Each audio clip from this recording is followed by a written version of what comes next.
अस्सलामुअलैकुम नाजरीन, आप देख रहे हैं प्रोग्राम एक पेज और मैं हूं फरवा वहीद। IMF के साथ पाकिस्तान का नाजरीन स्टाफ लेवल मुआहिदा तो जुलाई में हो गया था, मगर कर्ज जारी करने के लिए मीटिंग आज न्यूयॉर्क में तय थी। न्यूयॉर्क में मौजूद पाकिस्तानी वज़ीर आज़म शहबाज शरीफ ने मीडिया से बात करते हुए कहा कि IMF की शराइत सख्त थी, ख़ास तौर पर चीन के हवाले से, ताहम हमने शराइत पूरी कर ली हैं।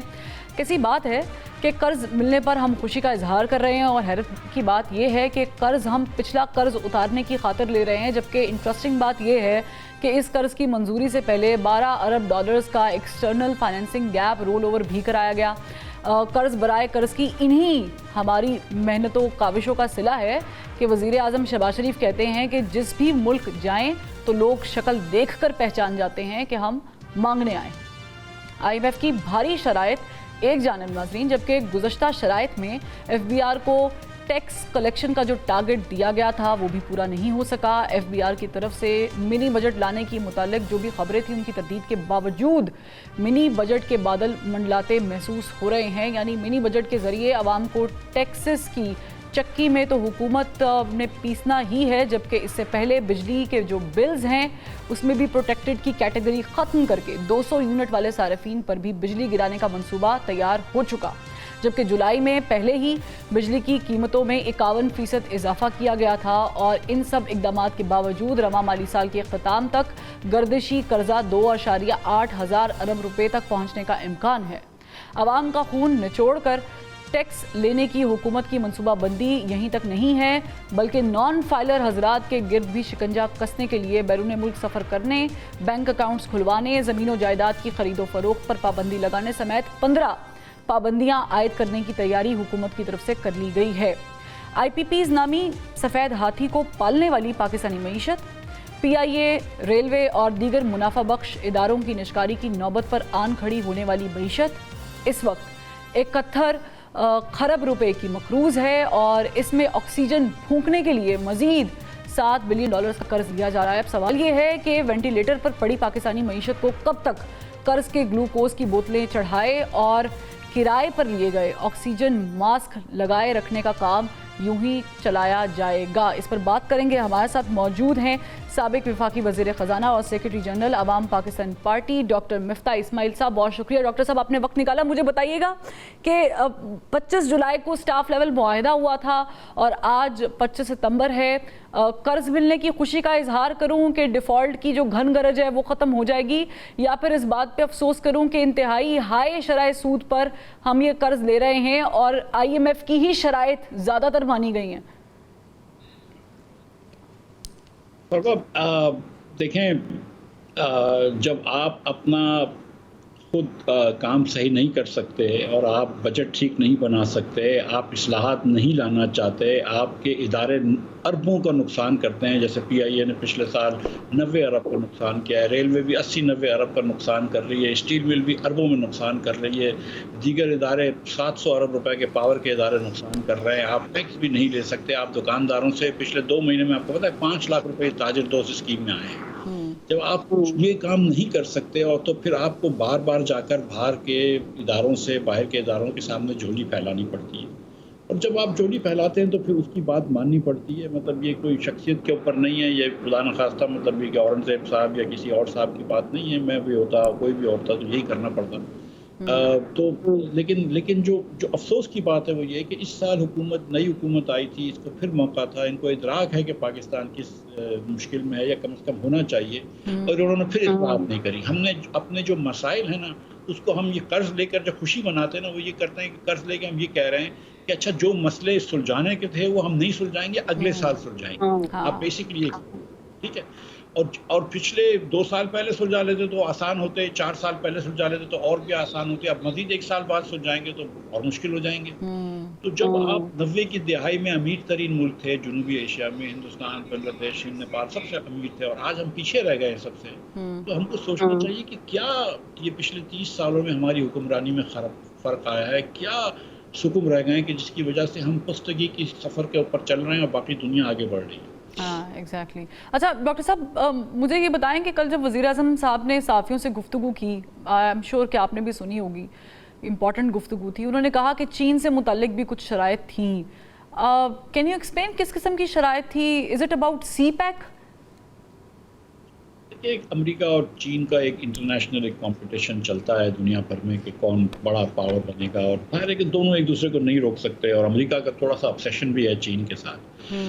तो अमेरिका का या IMF का या वर्ल्ड बैंक का, इनका ये ख्याल है कि पाकिस्तान की जो हालिया मुश्किलात हैं उसमें ये जो कर्ज हमने लिए हुए हैं CPEC के ज़रिए, इनका बहुत बड़ा हाथ है, और अगर ये कर्ज नहीं लेते तो हमको शायद इतनी पेमेंट्स करनी नहीं पड़ती जो हर साल 25 अरब रुपये। तो उनका ये ख्याल था कि अगर आप हमसे पैसे ले रहे हैं IMF से, तो हमारे पैसे लेकर आप चीन को वापस करेंगे, ये ज़्यादती करेंगे, आप हमारे पैसे लेके चीन के लोन सर्विस नहीं कर रहे। तो उन्होंने ये कहा था कि तो वो ये एक्सपेक्ट कर रहे थे स्टाफ लेवल एग्रीमेंट के वक्त कि हम $2 बिलियन का जो चाइना को हमने पेमेंट्स करनी है उसको हम थोड़ा मौखिर करवा देंगे, हम उनसे रीनिगोशिएट करेंगे और जो पावर प्लांट्स है, और कहेंगे कि ये जो अगले 4 साल में पेमेंट लेनी है वो 10 साल में ले लीजिए। ये अमेरिकन का और माफ़ कीजिएगा IMF का ये ख्याल था। जब वज़ीर आज़म साहब चीन गए तो उन्होंने ये बात नहीं करी चीन से, शायद या ये टॉप ऑफ द एजेंडा नहीं था कि हमारे जो पेमेंट्स है उसको मौखर कर दो। उन्होंने कहा मुझे $8 बिलियन और दे दो, मुझे एक रेल बनानी है, कराची से पेशावर तक ट्रेन बनानी है और हाईवे बनाने हैं, और वो नए चीज़ें मांगते रहे। तो चाइनीज़ जो थे वो परेशान हो गए कि यार ये पाकिस्तानियों को इदराक नहीं है, ये तो पुराने पैसे वापस नहीं कर रहे, ये नए पैसे मांग रहे हैं। उन्होंने तो मना कर दिया। उसके बाद फिर प्राइम मिनिस्टर साहब ने औरंगजेब को भेजा कि यार इसको रीनिगोशिएट करो, उन्होंने भी मना कर दिया। तो IMF कहती है कि जो 2 बिलियन का खसारा था, अब IMF कहती है वो पूरे करके तो 2 बिलियन। तो वो 2 बिलियन के लिए फिर हमको 1.2 बिलियन लेने पड़े मेरे ख्याल से, कुछ मिडल ईस्ट के एक बैंक से, सऊदी अरब से वो ऑयल बाइंग फैसिलिटी के, और $600 मिलियन आपको मेरे ख्याल से मिडल ईस्ट के दुबई के एक बैंक ने दिए हैं। तो वो मिलाकर फिर 2 बिलियन हो गए, और वो जो पूरे 3 जो डिपॉजिट्स थे वो रीरोल हो गए। तो ये IMF का मसला हल हो गया है। अच्छा, हम कयास कर रहे हैं, अभी तो ज़ाहिर है कि किसी तरदीद ही हो रही है मिफ्ता साहब, लेकिन मिनी बजट की तैयारी भी कहीं ना कहीं ज़ाहिर है कि चल रही है, ऐसी बातें अब गर्दिश करना शुरू हो गई हैं। मिनी बजट ज़रूरी है? अगर कर्ज मिल जाता है इसके बाद क्या मज़ीद टैक्सेस ज़रूरी हैं? ये ज़रा क्लियर कीजिएगा। देखिए, ये पहली किस्त मिलेगी आपको $7 बिलियन का प्रोग्राम की पहली किस्त मिलेगी, जो गालिबन 600-700 मिलियन की हो। हाँ। उसके बाद आपका ये जुलाई से सितंबर का अकाउंट जब IMF के पास जाएगा अक्टूबर के एंड में, और उसके बाद वाली जो किस्त होगी तो IMF जुलाई के सितंबर में देखेगा कि आप तो टैक्सेशन जितना आपने कहा था उससे पीछे रह गए। आप ऑलरेडी अगस्त के अंदर जो है वो 1 अगस्त तक, जुलाई और अगस्त में आप 115 अरब रुपए पीछे रह गए। सितंबर में प्रॉब्ली 200 अरब रुपए पीछे रह जाएंगे। तो बोलेगा ये इस हिसाब से चलोगे तो 800 अरब रुपए पीछे हो जाओगे, तो अब मिनी बजट लाओ, तो आखिरी 9 महीने में 1000 अरब रुपए जमा करने का कोई स्कीम करो। तो ये काम नहीं हो रहा है। ये ऑलरेडी IMF से तकरीबन इनको पता है कि क्या ये चीनी के ऊपर एक्साइज टैक्स लगाएंगे, कुछ कस्टम की ड्यूटियां बढ़ाएंगे, ये इनको ऑलरेडी पता है कि क्या मिनी बजट लेके आना है। इस सारी जो बुराई की जो जड़ है ना, वो ये है कि प्राइम मिनिस्टर साहब ने इंसिस्ट करवा कि 700 अरब रुपए जो PHDP पे लास्ट ईयर खर्च हुए थे, इसको 1400 रखवाए और 1150 करवाए। ये जो 60% इंक्रीज करी है इन्होंने, और ये PHDP खर्च कर सकते हैं ना, इसकी ज़रूरत थी, जिसमें ये MNA और MPH के 600-700 अरब रुपए अक्रॉस पाकिस्तान है सारे सूबाई बजट मिलाकर, जिसके अंदर इनके MPH के 75 अरब रुपए हैं, MNS के प्रोजेक्ट्स में इन्होंने किए। इसके अलावा इन्होंने जारी अखराजात 24% बढ़ाए, जबकि इन्फ्लेशन इस साल जो है 10-12% होगा। तो ये जब इन्होंने इतने अखराजात बढ़ा दिए, गवर्नमेंट की साइज़ बड़ी कर दी, इन्होंने कहा हम पेंशन कम करेंगे, पेंशन का रिफॉर्म्स करेंगे, वो नहीं कर पाए, अब तक तो नहीं किया और नहीं कर पा रहे। इन्होंने कहा कि हम एग्रीकल्चर टैक्स लगाएंगे, वो भी मौखर हो गया जनवरी तक, अब देखें वो क्या होता है। इन्होंने कहा मिनिस्ट्रीज कम करेंगे, कोई भी नहीं करी। इन्होंने कहा हम कोई रैशनलाइजेशन करेंगे, कुछ खर्चे कम करेंगे, कुछ भी नहीं हुआ, बल्कि वो कैसर बंगाली ने उससे रिजाइन भी कर दिया कि हाँ बिल्कुल, बल्कि कैसर बंगाली साहब ने जो चीज़ें कही हैं वो ऑन रिकॉर्ड भी मौजूद है। उन्होंने कहा कि इस ग्रेड से इस ग्रेड के अफसरान से तो वो जान छुड़ाना चाह रहे हैं, मगर इस ग्रेड से इस ग्रेड के अफसरान की जो भारी भरकम तनख्वाहें हैं या उनकी जो भी अलल्ले तलल्ले हैं, उसको गवर्नमेंट को कम करना चाहिए। उन्होंने सजेशन भी दी थी जब ये निकले थे। लेकिन मिफ्ता साहब, आपने भी इन सब चीज़ों के साथ डील किया। आई स्टिल रिमेंबर जब आप इसको चेयर कर रहे थे, मिनिस्टर थे, तो इसहाक डार साहब, खैर अब तो वो फाइनेंस नहीं देख रहे हैं, लेकिन उस वक्त उन्होंने बड़ी तनकीद की थी कि IMF को सही डील नहीं करना आता, यूँ नहीं किया जा रहा, ऐसे हो सकता था। तो बाहर से बैठ के बात करना तो यकीनी तौर पे हमारे लिए भी बड़ा आसान होता है। जब हम क्रिकेट मैच देखते हैं, ये तो उनको ही पता होता है। लेकिन अभी जो गवर्नमेंट ने जिस तरीके से डील किया है, औरंगजेब साहब इसको लीड कर रहे हैं, ये बिल्कुल ठीक किया है क्या? हमने सारी शराइत उनकी मानी या कुछ रूम हमने रखा है उसके बीच में? देखिए, मुझे ज़ाहिर है कि इंट्रिकेसीज़ तो नहीं पता कि उनकी क्या शराइत थी और उनकी क्या शराइत हमने मानी है, नहीं मानी है, मुझे तो वो तो नहीं पता है कि वो क्या बातचीत होती थी। मेरी गुज़ारिश ये है कि देखें, पाकिस्तान को आपको ठीक करना है तो जो भी आपने IMF से मुआहिदा कर लिया, लेकिन फिर आपको कुछ इस्लाहात करनी है। मिसाल के तौर पर अगर आप बिजली और गैस को महंगी कर देते हैं, इतनी महंगी कर देते हैं कि खत्ते में किसी मुल्क की इतनी महंगी बिजली नहीं है, हमसे बहुत अमीर मुल्कों की इतनी महंगी बिजली नहीं है, तो आपने पाकिस्तान के आवाम को एक बोझ के नीचे डाल दिया, नंबर एक। नंबर दो, आपने कोई इस्लाहत तो नहीं करी ना। हमने कोई निजकारी की तरफ गए, हमने कोई TND लॉसेस, तरसील और तकसीम के नुकसानात कम करे। जो लोग बिल नहीं दे रहे हैं, हम उसको आज भी बिजली दे रहे हैं। फरवा साहिबा के बिल में और मिफ्ता इस्माइल के बिल में जो है वो उनके भी बिल के पेमेंट्स आती है, जो लोग बिजली नहीं दे रहे हैं, लेकिन उनको देने पड़ते हैं। चोरी आप कम नहीं कर सके डिस्ट्रीब्यूशन कंपनीज के अंदर, तो आपने कोई इस्लाहत तो नहीं करी। आपने तो सिर्फ ये किया कि IMF के कहने पे आपने अखराजात जो है वो जितना भी खर्चा था, जितना वो बिलों में डाल के लोगों को दे दिया। तो IMF ने आपको इधर तो नहीं रोका है कि आप इस्लाहत करें और अखराजात कम कर दें। IMF ने तो नहीं कहा था कि आप PSDP 700 अरब से बढ़ाएं। IMF ने तो नहीं कहा था कि आप जारी अखराजात इतने बढ़ाएं। IMF तो नहीं कहता है कि आप तरसील और तकसीम में इतना नुकसान करें। ये तो हमारी अपनी गलती है ना कि हम इतना नुकसान कर रहे हैं। ना करें नुकसान, जाएं उन लोगों के पीछे जो बिल नहीं भरते। IMF को आपने कहा हम दुकानदारों से टैक्स लेंगे, 50,000 रुपये, 6 लाख रुपए बात हुई, अब हम 100 रुपए पे आ गए हैं। पिछले 2 महीने में 5 लाख रुपए जमा करें। तो मुझे बताइए कि मतलब इसमें मतलब हम IMF को बुरा भला कह सकते हैं, अमेरिका को, चीन को, जिसको भी बुरा भला कहना है, लेकिन सच्ची बात यह है कि जो आज वज़ीर आज़म बैठे हुए हैं, ये इनकी जिम्मेदारी है। जैसे भी आए हैं, इस फॉर्म पे भी आए हैं, लेकिन ये वज़ीर आज़म है और इनकी जिम्मेदारी है। यही हमारी हुकूमत है और इस हुकूमत ने ये इस्लाह ना करके, इस्लाहत का शुरू ना करके 1 साल और ज़ाया करा है। लेकिन यहाँ पे मैं आपसे एक सवाल करना चाहती हूँ। नॉन फाइलर्स का हम जिक्र करते हैं, आपने भी किया जब आप मिनिस्टर थे, मौजूदा मिनिस्टर और गवर्नमेंट भी बात करती है। अब हम देख रहे हैं कि 15 पाबंदियों का जिक्र कर रहे हैं कि ये भी कर देंगे, अगर आप फाइलर ना हुए ये भी कर देंगे। पर किसी भी मुआशरे में डॉक्टर साहब, अगर आप किसी को कायल करते हैं कि वो टैक्स दे आपको, तो आप उनको फैसिलिटेट भी करते हैं। आप बहुत सारी मिसालें सामने रख सकते हैं ना। हमारे यहाँ पर हॉस्पिटल्स की हालत बेहतर हुई है ना, स्कूल सिस्टम। तो मुझे बताएं कि आप कैसे किसी को कायल करेंगे कि आप जो है वो टैक्स नेट में शामिल हों। देखिए, आपका जो सवाल है वो आई थिंक बहुत बेसिक प्रॉब्लम्स पे आप जा चुकी हैं इस सवाल के ज़रिए कि एक तरफ आप तनख्वाहदार तबके को कह रहे हैं कि 38.5% टैक्स दो, बिजनेस इंडिविजुअल्स को कह रहे हैं 49.5%, यानी कि आधी अपनी आमदन जो है वो हुकूमत को दो, जो जिसमें डॉक्टर, इंश्योरेंस, मैं भी देती हूँ, बिल्कुल। और आप बिजनेस कह रहे हैं कि 60%, 55% टैक्स दो। और दूसरी तरफ जो आपका सवाल है कि इसके एवज क्या मिलता है। गर्मियों में आपके यहाँ लोड शेडिंग हो जाती है, जितना भी बिजली महंगी हो गर्मियों में लोड शेडिंग होती है। सर्दियों में आपके पाइपों में गैस नहीं आती है। सुबह बच्चों को नाश्ता बनाना हो तो गैस नहीं आती है, माएँ को नाश्ते को बच्चे को भेजना पड़ता है। आपके यहाँ मतलब कराची जैसे बड़े शहरों में तो पानी नहीं आता है, सारा साल पानी नहीं आता है। आप मतलब आपकी हुकूमत की स्कूलें ऐसी बुरी हैं कि आधे से ज़्यादा बच्चे जो हैं वो पढ़ नहीं सकते। 10 साल की उम्र का कोई बच्चा पढ़ नहीं सकता। मैं आपको बताऊं, इस मुल्क में हमने ज़िंदगी, हम गरीब हैं मैं जानता हूं, लेकिन गरीब मुल्क के अंदर भी हम ज़िंदगी को आसान करने की कोशिश करते थे। हम ज़िंदगी को मुश्किल बनाते हैं। हमारा इंटरनेट नहीं चलता यहाँ पे। अगर आप कराची में, और नॉट जस्ट कराची में, अगर कोई बंदा का इंतकाल हो जाता है, मैं आपको बता रहा हूँ, कब्रिस्तान में कब्र ढूंढने की जगह मुश्किल होती है। वो पूरा खानदान पीछे पड़ रहा होता है। दवाई दारू का तो एक जिंदगी के अंदर काम है, मतलब मरने के बाद भी तो फिर, और जो बेचारे जिसके यहाँ इंतकाल हो जाता है वो बेचारा गरीब हो या ना हो, 25-50 हज़ार रुपए का उसका खर्चा हो जाता है। सो मतलब हुकूमत ने कहीं आपका हाथ नहीं बटाया, कहीं आपका हाथ नहीं पकड़ा। आज भी ये जो 3 महीने से हमने देखी है, ये हुकूमत है, एक पैसे का लेजिस्लेशन लेकर आई है जिससे आवाम को कोई फ़ायदा हो। ये कोर्ट कचहरी खेलते हैं, कभी इस जज को डाल दो, कभी उस जज को निकाल दो, कभी ये अमेंडमेंट कर दो। ये सारे अपनी कुर्सी बचाने के लिए काम कर रहे हैं। इस हुकूमत ने कोई एक काम किया है कि यार ये इन्फ्लेशन बड़ा हो गया है, या इन्फ्लेशन के अंदर हम ये बेहतरी कर सकते हैं, ये बिजली के बिल के अंदर हम नहीं, वो आप भूल रहे हैं। मरीम नवाज साहिबा ने अपने वालिद के हमरा एक बड़ा अच्छा इकदाम उठाया था, 14 रुपये का रिलीफ देने के लिए। उन्होंने सारा वो बात की थी कि हम पंजाब की जो आवाम है 200 यूनिट वाले, उनको 14 रुपये रिलीफ देंगे। लेकिन फिर वो बाद में कहानी वो भी खुल के सामने आ गई थी कि पैसे कहाँ से देने थे। फिर IMF ने भी ज़ाहिर है कि उनको कहा कि क्या कर रहे हैं।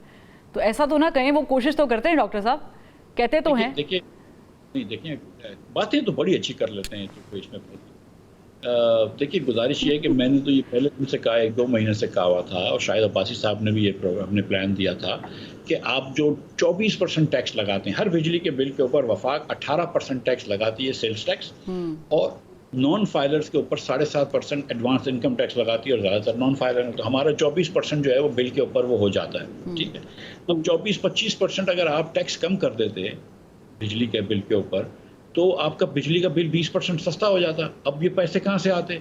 400 अरब रुपए का पिछले साल इन्होंने टैक्स जमा किया था जिसकी बिजली के बिलों के ऊपर, जिसमें से 185 वफाक की जेब से जा रहा था, और 200 कुछ 65 अरब रुपया जो था वो सूबों की जेब से जा रहा था। अब वो अखराजात कम कर देते, आप शुरू में ही वो अखराजात कम कर देते। लेकिन डॉक्टर साहब, मैं एक छोटा सा सवाल और कर लेती हूँ, मुझे बताएं कि ये अब हमें किस्त तो मिल जाएगी, पहली हम यही होप रखते हैं, फिर हम अगली किस्त का मुंह देखेंगे, उसका वेट करेंगे, लेकिन SIFC के बारे में हम ये अज्यूम कर रहे थे बड़ा अच्छा किरदार अदा करेगी, फॉरेन इन्वेस्टमेंट आएगी, क्या हम अपने पैदावारी यूनिट्स को या एग्रीकल्चर सेक्टर को इस काबिल नहीं कर सकते इन्हीं कर्जों से जो हमने लिए हैं कि कल को हमें मुंह ना देखना पड़े, कम से कम हमें कर्ज ही थोड़ा कम लेना पड़े? देखिए, ऐसा नहीं होता कि एक बच्चे को कुछ ना आता हो और वो सिर्फ एग्ज़ाम से एक दिन पहले पढ़ के मैट्रिक में या इंटर में या किसी भी फर्स्ट ले आए। ठीक है, वो मैथ में 100 में से 100 नंबर ले, ऐसा नहीं होता। अगर आपने सारा साल पढ़ा तो पूरे मुल्क का आवे का आवा पर्चा आउट हो जाए डॉक्टर साहब तब भी नहीं लेके आ सकता, नहीं होता ना, रियल लाइफ में पर्चा आउट नहीं होता है। ठीक है, आप पूरे को मुल्क के आवे का आवा टेढ़ा है, और SIFC जाके किसी मिडिल ईस्ट कंट्री से जाके इन्वेस्टमेंट ले आया इधर 10, 15, 20 बिलियन डॉलर्स का, ये कैसे हो सकता है मुमकिन? कौन फॉरेन इन्वेस्टर आके इन्वेस्ट करेगा? पिछले 30 साल में पाकिस्तान में $1 का फॉरेन इन्वेस्टमेंट नहीं आया है जो एक्सपोर्ट बाउंड हो। तो मतलब you understand your own limitations कि Pakistan is not the preferred destination for people. यहाँ पे आप मतलब आए दिन तो लोगों को मार देते हैं, खुदा न खास्ता कभी ब्लास्फेमी का इल्जाम लगा के, कभी ये लगा के, कितने फॉरेनर्स इधर आके रहेंगे। और इसमें एक छोटी चीज डॉक्टर साहब मैं ऐड कर लूँ अगर इजाजत हो, जो फ्रीलांसर्स कमा भी रहे थे ना, यानी पाकिस्तान का 4th रैंक है फ्रीलांसिंग में पूरी दुनिया में, उनको भी आपने फायरवॉल लगाकर और इंटरनेट की स्पीड स्लो करके एक्सपेरिमेंट्स करके उनके भी रोजगार पे आपने तबाही फेरी है। तो आप ठीक कह रहे हैं कि गवर्नमेंट बेसिकली रूम भी डेवलप करती हैं। देखिए, आज से 10-15 साल पहले जब आप मोटरवे पे जाते थे लाहौर से इस्लामाबाद, तो कई जगह पे वो नहीं चलता था, आपका इंटरनेट सही है और वगैरह वगैरह। और फिर उसके बाद पिछले 2-4 सालों में बेहतरीन, 5 सालों में बेहतरीन चलता है। अब अल्लाह की मेहरबानी से हम वही 15 साल पीछे चल गए, दुनिया आगे चले गई है, 5G 6G, हम आहिस्ते आहिस्ते इंटरनेट को भी बंद कर रहे हैं। Not that it will benefit, जिसको जो प्रचार करना होता है वो कर ही लेता है, हमने देख लिया ये। लेकिन बहरहाल ये मतलब वो मुगल ज़माने से killing the messenger is the option of rulers, तो वो कर रहे हैं, ये तो मैसेंजर है। But I think it's time to learn now. But thank you so much doctor Miftah Ismail साहब, आपने अपना कीमती वक्त जो है वो निकाला, और हमने कोशिश की कि हम उन तमाम तर सवालात के जवाब हासिल करें कि जो हमारे जहन में उभर रहे हैं, क्योंकि IMF की किस्त मिल जाना या कर्जा अप्रूव हो जाना शायद खुशी की बात हो गवर्नमेंट के लिए कि डिफ़ॉल्ट से बच गए और इससे बच गए और उससे बच गए, मगर अगर आप रियलिटी में इसको देखें तो आप मज़ीद मकरूज़ हुए हैं। तो इसको कैसे बेहतर करना है, क्योंकि कर्ज़े लेकर घर कभी भी नहीं चलता है लॉन्गर रन में। एक ब्रेक से वापस आएंगे तो फिर पॉलिटिकल डिस्कशन क्या है, आज क्या टॉपिक है और इमरान खान साहब ने आज क्या कहा है, इस पर बात करें।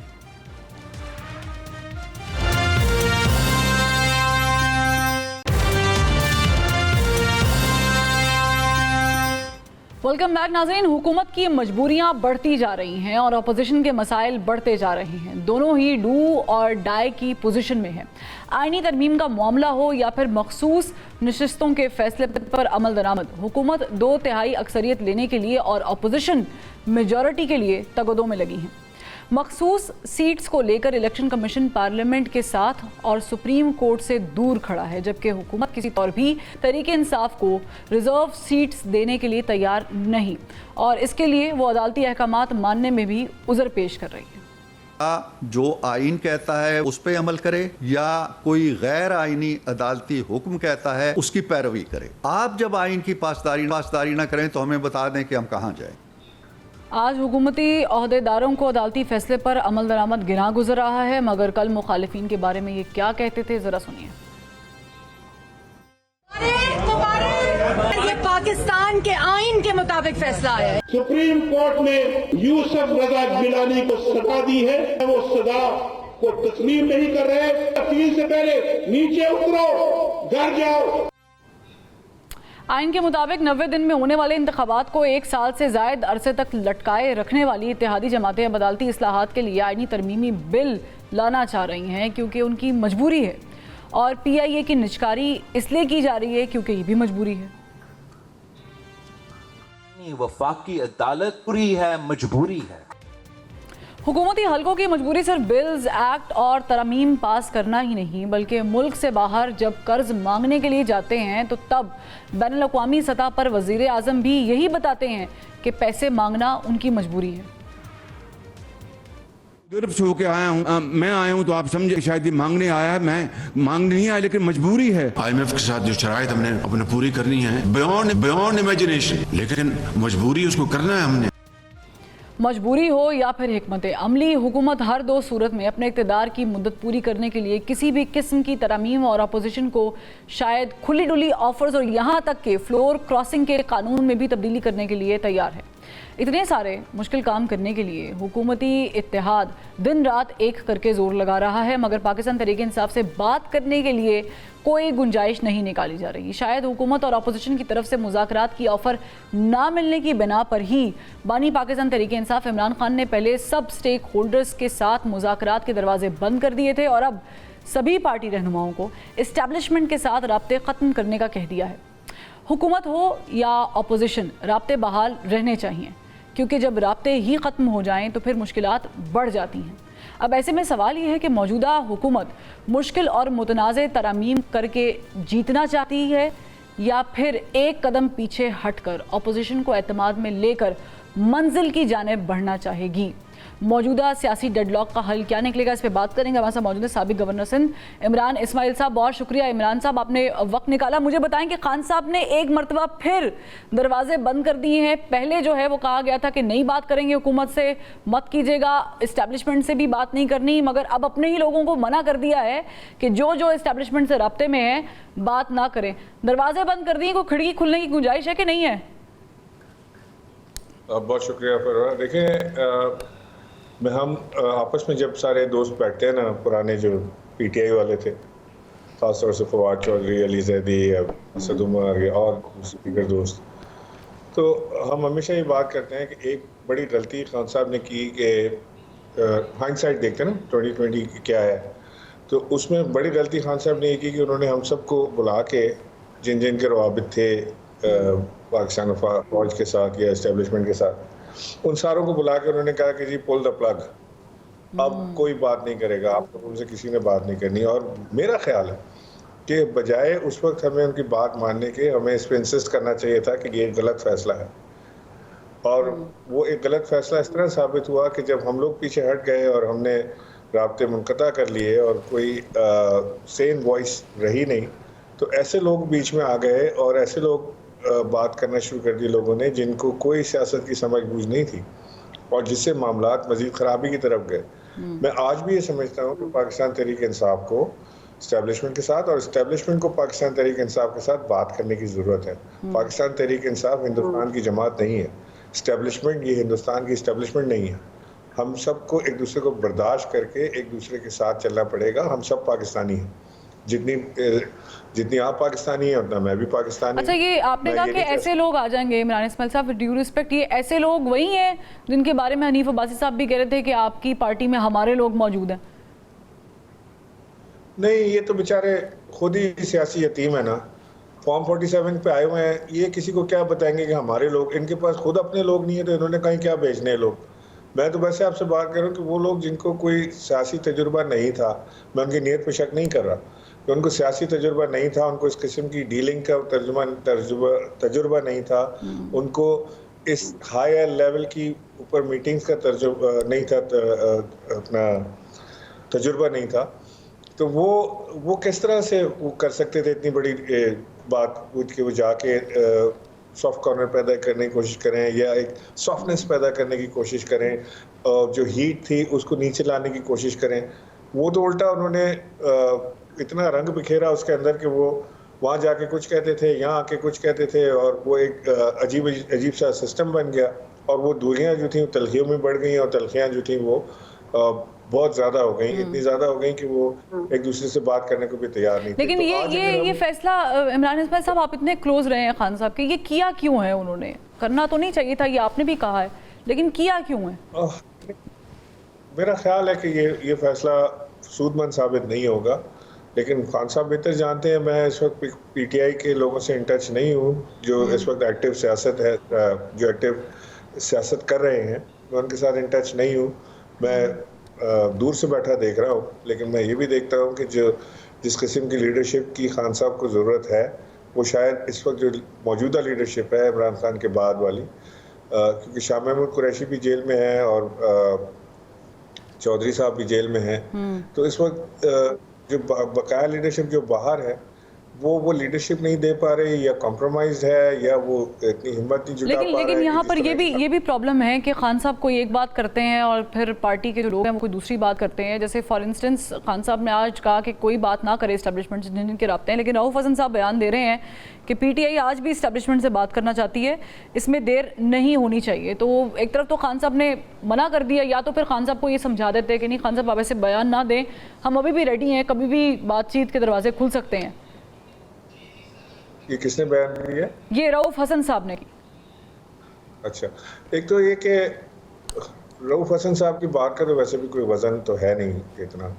दूसरा ये कि इमरान खान साहब की बहुत लिमिटेड इस वक्त इंफॉर्मेशन बेस है कि ना उनके पास मोबाइल है, ना उनके पास टीवी है, जो उनको जेल में कुछ लोग बता देते होंगे, या कोई जो मुलाकाती आते हैं जो बता देते हैं, तो उनको एक वन वे इन्फॉर्मेशन मिलती है, उसकी बेसिस पर वो अपने फैसले करते हैं। जाहिर है कि उनकी मजबूरी है, तो उनके पास जेल में सिर्फ वो कहते हैं, शिकायत भी उन्होंने की कि वहाँ से पीटीवी आता है जिसमें सब अच्छा है नज़र आता है, तो वो वहाँ से वो अपनी इंफॉर्मेशन बेस अगर वहाँ से जनरेट कर रहे हैं। अब आज की वर्ल्ड दुनिया में आप सोचें कि अगर मैं आपका मोबाइल पे इंटरनेट बंद कर दूँ या मोबाइल ही आपसे ले लूँ और आपका इंफॉर्मेशन बेस से पीटीवी रहे, तो फिर आपके फैसलों में गलतियां हो सकती हैं शुमार। मेरा ऐसा मानना है कि इस्टेब्लिशमेंट से बातचीत जारी रखनी चाहिए, एक कदम पीछे हट के हीट को थोड़ा कम करना चाहिए और बैठ के रास्ते का मसले का हल निकालना चाहिए। अच्छा, अगर नहीं करेंगे अच्छा, एक बयान खान साहब ने ज़ाहिर है कि और दिया है, वो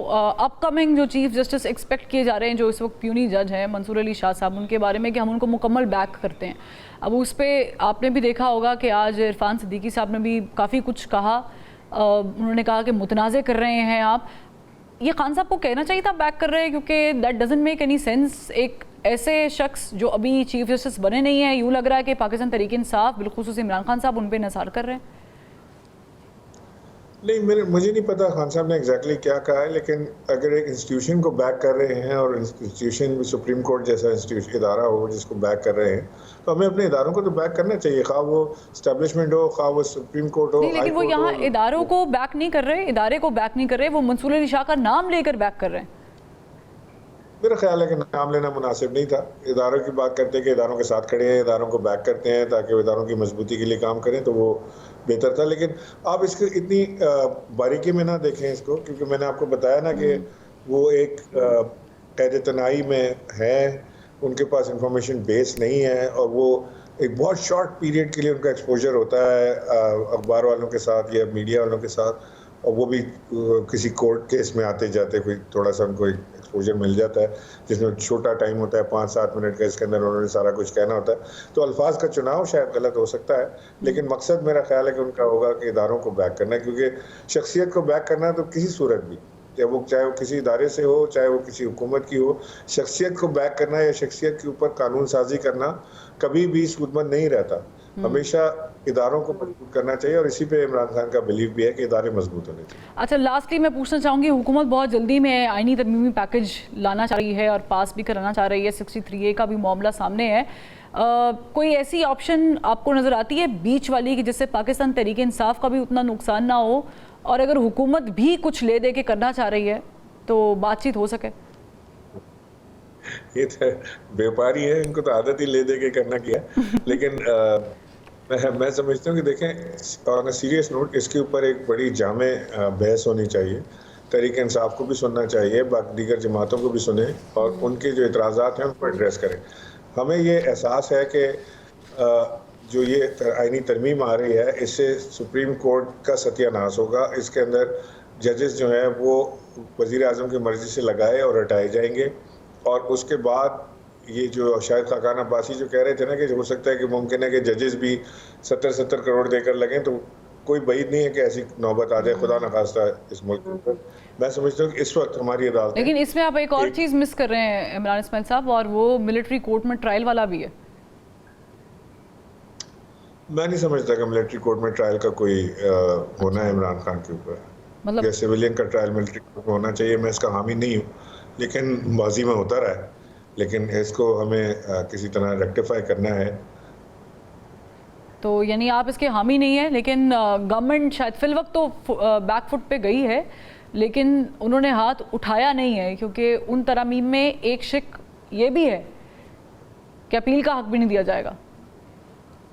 नहीं, देखें, गवर्नमेंट तो इस वक्त एक पपेट गवर्नमेंट है ना, ये ना इनकी कोई सोच है, ना समझ है, ना थिंकिंग है, ये तो बिल्कुल सुमूम बकूम है। मैं आपको ये बता रहा हूँ कि इनको तो ड्राफ्ट तक देखने को नहीं मिला कि वो ड्राफ्ट है क्या, वो तो बाद में बड़ी देर बाद इनको नहीं, वो ड्राफ्ट देखा है, वो ड्राफ्ट की किस्में इतनी ज़्यादा थी कि किसी के पास कौन सा था, किसी के पास कौन सा।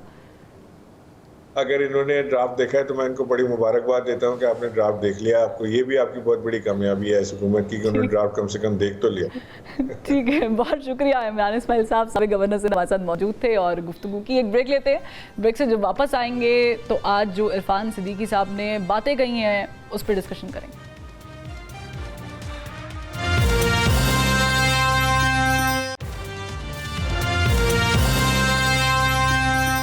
ब्रेक के बाद हमें ज्वाइन किया है माहिर कानून जस्टिस रिटायर्ड शाइक उस्मानी साहब ने। बहुत शुक्रिया शाइक उस्मानी साहब, आपने वक्त निकाला। ये बताइएगा कि आईनी अदालत पर हुकूमत जो है वो इस वक्त लग रहा है कि डट गई है।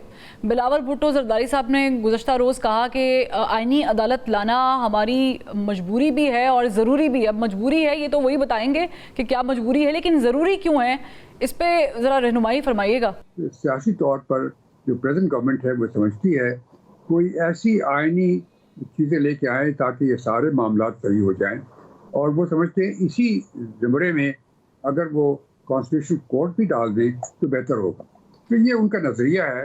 अब वो कर सकते हैं कि नहीं कर सकते हैं वो अपनी जगह, लेकिन अगर वो नहीं कर सकते तो जब 26 अक्टूबर को इन प्रेजेंट चीफ जस्टिस जो हैं उनकी जो मियाद ख़त्म हो जाएगी तो नए चीफ जस्टिस टेक ओवर।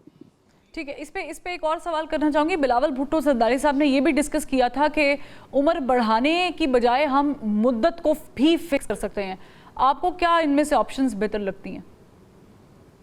नहीं, मैं तो इसके फेवर में नहीं हूँ। अच्छा, आप इसकी फेवर में नहीं हैं? किसी की मुद्दत इंक्रीज नहीं करनी चाहिए, चाहे वो चीफ जस्टिस हो। जो आइन में या कानून में जो टाइम लिखा हुआ है उस टाइम के बाद वो आदमी रिटायर हो जाना चाहिए और घर चला जाना चाहिए। अब जिस तरह आप देखें, अमेरिका में एक ज़माने में ये था कि जजेस की कोई रिटायरिंग एज नहीं होती थी। वो चलते जाते थे जब तक कि वो मर नहीं जाते थे या फिर वो काम नहीं कर सकते थे या उनकी मेमोरी फेल हो जाती थी। लेकिन बाद में उन्होंने ये सोचा कि इसमें चेंज करना चाहिए। यही इंग्लैंड में भी हुआ। तो ज़रूरी ये है कि जो रिटायरमेंट एज लिखी हुई है उस डेट को वो शख्स चला जाए, क्योंकि उसकी जो काबिलियत है, उसका जो जहन है, उसमें कमी हो जाती है उम्र के बाद, और उसको चेंज करना चाहिए। ठीक, ये भी फरमाइएगा जस्टिस साहब के हम ऑर्डिनेंस देखते हैं, ऑर्डिनेंस आता है प्रैक्टिस एंड प्रोसीजर में, उसके बाद काजी फाइज़ साहब जब कमेटी में बैठते हैं, वैसे तो मंसूर अली शाह उसमें आते ही नहीं हैं, फिर बाद में उन्होंने शिकायतें भी की और कहा कि इसको जो मीटिंग के मिनट्स हैं उसमें शामिल भी किया जाना चाहिए। और फिर हम देखते हैं कि काजी फाइज़ साहब के पास क्योंकि इस्तेकाक आता है ऑर्डिनेंस के तहत, तो वो मुनीब अख्तर साहब को हटा देते हैं और फिर अमीनुद्दीन साहब जिनका 5th रैंक है उनको शामिल कर लेते हैं। और उसके बाद फिर एक फ़ैसला होता है कि 30 सितंबर को समाअत होगी 63A से मुतल्लिक, और वो फिर बेंच भी तश्कील दे दिया जाता है। ये पूरा मामला बहुत ज़्यादा मशकूक हो गया है, बिलखुसूस जो एतराज़ात जस्टिस मंसूर अली शाह साहब ने उठाए हैं उसके बाद, इसकी क्या हैसियत रह गई? देखिए, अब अनफॉर्चुनेटली हुआ ये है कि इस दफ़ा जो जजमेंट दी है मंसूर अली शाह ने, उसमें वो बहुत सी ऐसी चीज़ें उन्होंने कही हैं क्योंकि आम तौर से एक जज जब कोई जजमेंट देता है तो वो नहीं कहता, लेकिन उन्होंने वो चीज़ें कही हैं। और कई चीज़ें, मसलन ये एक सिंपल चीज़ मैं बता रहा हूँ कि जब कोई जो प्रेजेंट जो पार्टी है पीटीआई, उसकी तरफ से कोई गया नहीं था कोर्ट में, ना उन्होंने कोई रिक्वेस्ट की थी। और इसी तरीके से वो जो सुन्नी इत्तेहाद काउंसिल है उसका जो मामला है, ये सब चीज़ें जो है वो अपनी तरफ से उन्होंने बहुत सी चीज़ें लिख दी।